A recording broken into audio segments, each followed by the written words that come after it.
but not yet.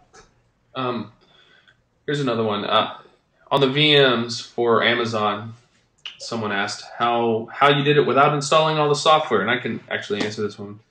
You Sure. actually have to build the VMs before, so you have to go in there just like building any image or any VM and install the plugins. But once you do it once, you can just clone it, right, Mhm. Edwin? Yep. Yeah, that's exactly what I did. Blender is, I mean, yeah, basically what I didn't show is the actual provisioning of it and setting it up. But Blender was installed on the Deadline Linux client too, and so any clone of that will also come with Blender. I cloned a clone. That's fantastic. And Yeah, you do have to configure the plugins and everything as you would a traditional render farm. now the Pulse. What's the difference between Pulse previously and now? Yeah, great. I like that's a good one. Because MongoDB is just amazingly scalable for us. What we did, the difference between Pulse of old and Pulse of new is that Pulse is no longer a load balancer. It's no longer a cache between all of the slaves and um, and the repository, or I guess the storage, because really we're talking to Mongo now. Pulse is still used for things like power management because I guess I'll sort of digress a little bit. Deadline doesn't have a central server per se. I mean, we have Mongo now, but really the logic and the stuff that does the dequeuing is all housed in the slaves. That's why we're a little bit different than other people. As long as your repository share still exists and MongoDB is still up, the slaves will keep going.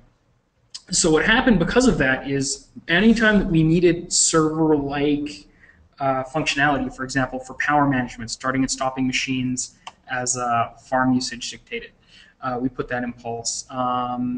Things like again, power management for handling when your AC unit dies and your temperature sensor detects that the server room's getting too hot, it turns off some slaves. Those are the things that have always been in Pulse and will remain in Pulse. But the difference in 6 is that Pulse no longer acts as a cache, and so people using Pulse specifically for that reason alone don't have to bother in 6.0. And how easy was it to set up EC2 instances on your local farm there? That's one question. It was fun.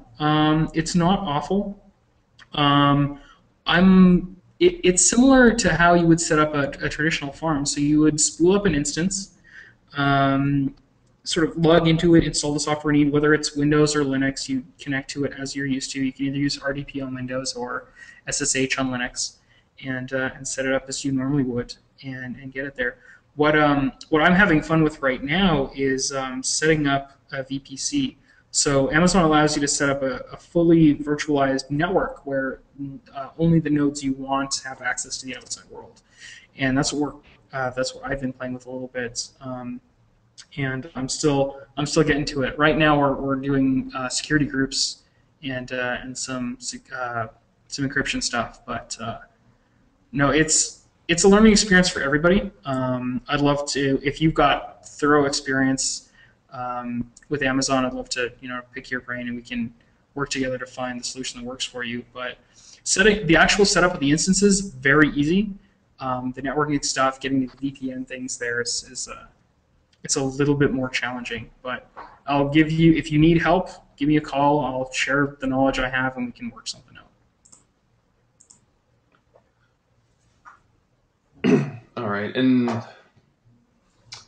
let's see here. Not sure. Let's see. Is there any web-based admin console or remote admin console capabilities? Um, Not yet, not over HTTP. We do use HTTP protocol for the mobile apps, but that's using custom XML that doesn't really have the interface. We do support generating your own XML and HTML if you wanted to build a web interface, but we found that with VPN access from home, like for example, I'm in Winnipeg, Amazon's in I think in California. I'm trying to remember. It's Well, all it's over the Oregon. place. Yeah, They have a in couple. Oregon. So I'm connected to Oregon. So for me, for remote administration and connection stuff, using the monitor is pretty darn quick. Um, so we haven't seen a need yet for a web-based solution. Yeah. So the main thing is VPN access too. If they have VPN access, they can just install the monitor, which is Yeah. free, and then they can see what's going on with the farm. Absolutely.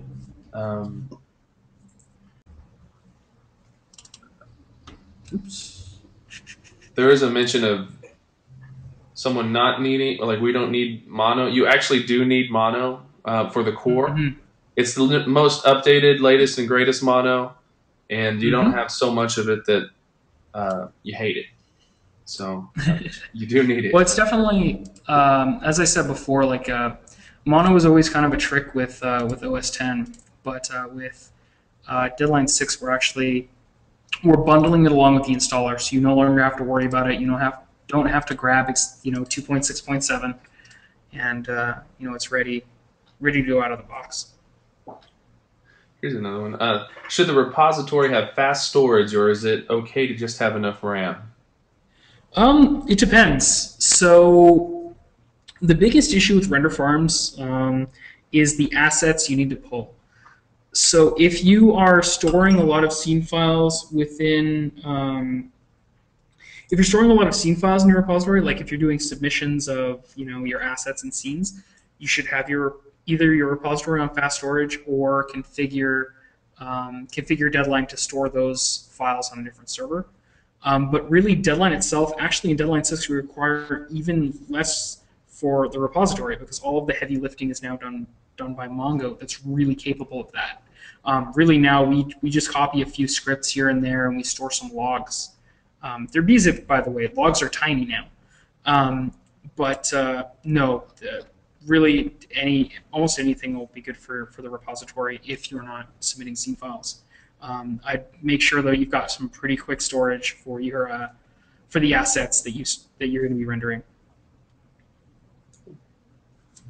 For the smaller farms, how much help is Mongo really impacting? It's still great. The big thing is that what we're gaining with Mongo is that the IOPS required, the input-output operations from the disks, are minimized. The caching and all that stuff that it's doing is a lot better.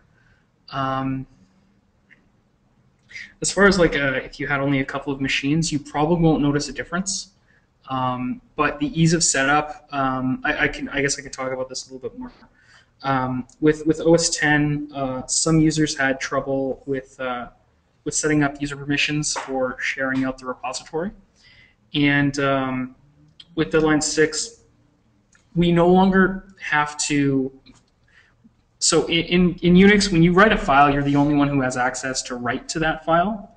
Anyone else can read it, but by default, you're the only one with the write access. So in Deadline 6, what we did was almost every single file in the repository now gets written once and read many.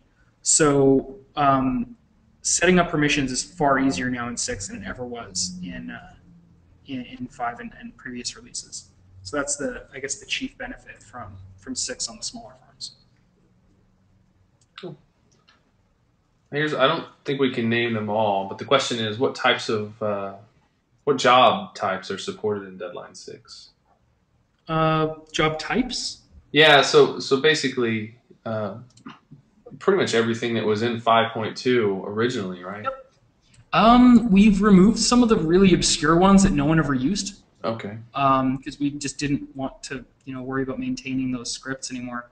But what you see is what we got. So, yeah, and if you have a custom one that you would like added, we can also do that too. You just got to let us know. Yep. If it's something we forgot, which we have all the big ones on here that we know about, but we're always learning and always adding this stuff for you guys. So. Yeah. If you need support for something, let us know. I mean, a lot of plugins we have in Deadline, I mean, they were birthed because someone said we need support for this. And so we brought it in, and the more requests we get from the community, the better things get. So email us with your requests for, say, support in Blender, or in Cinema 4D, things like that. Sort of where a lot of the plugins are driven by the community. So if you need support for a particular renderer, things like that.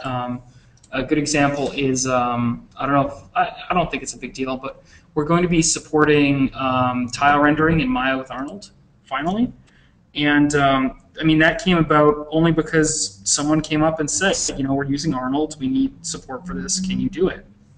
And so it's just an example of, talk to us and tell us, what you need, and we'll help you out. Do we have a recommendation for the type of operating system we want for the server? Good question. I've got my own biases, but usually I tell people stick with what you're familiar with. Deadline's requirements specifically are not huge; they're not major. Where we pale in comparison to the actual render applications, those things are really where you're going to see sort of performance hits and things like that. So you should talk to the Autodesk for Max and Maya, or Maxon for Snow 4D, those sorts of things. But for the server, use what you're familiar with. There's no point in learning something for virtually no performance benefit. Like you're not going to see a huge benefit between Windows versus Linux versus OS 10. Use what you're familiar with. Save the man hours. Don't learn something new unless you either want to or have to. And Draft is we're still on the same Draft version, but that also still plugs into Deadline 6 the same way. Mm-hmm. Yep. So no changes there yet, although new versions to come on Draft. Yeah.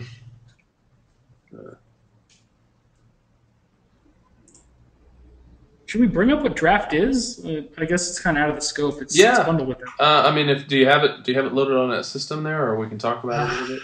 I mean, in theory, it's here. I don't have any. It's okay. I don't know recipes to sort of play with, but I guess. Draft is a very cool little application. It'll allow you to do a lot of the work that your compositing artists may not want to do because they can honestly be doing better stuff. But it'll help you do little basic things like resizes. You can do quick comps. You can convert images.